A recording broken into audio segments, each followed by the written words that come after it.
Assalamualaikum warahmatullahi wabarakatuh. Saya Putra Nica, NPM 403 dari kelas N, Prodi Manajemen semester 2. Di sini saya akan menjelaskan tugas mini project dari dosen saya, yaitu yang terhormat Ibu Dewi Deniati. Pertama-tama, teknik pengambilan data yang saya ambil yaitu menggunakan kuesioner yang disebarkan menggunakan Google Form. Untuk pertanyaannya yaitu ada nama, jenis kelamin, berapa lama waktu belajar Anda dalam sehari, dari skala 1 sampai 10, apakah belajar dengan waktu berlebih membuat Anda burnout atau stres. Dan jenis data yang dikumpulkan ini yaitu data primer yang sifatnya kontinu, karena data tersebut nilainya kemungkinan tidak terbatas. Nah, untuk data-data pengisinya, ini sudah ada yang mengisi sebanyak 36 orang. Di 36 orang ini kita kalkulate dengan kalkulator yang diberi oleh Ibu Dewi kemarin. Nih, data-datanya kita copy sampai bawah.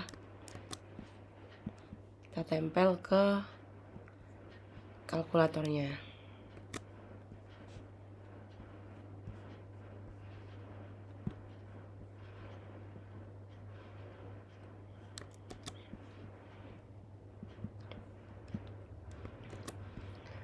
Lalu jika sudah, kita tekan calculate.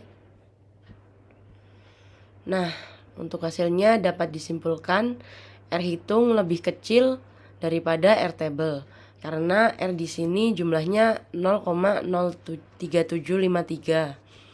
Sedangkan R table-nya 0,329 dari table yang kita pelajari pada pertemuan ke-12.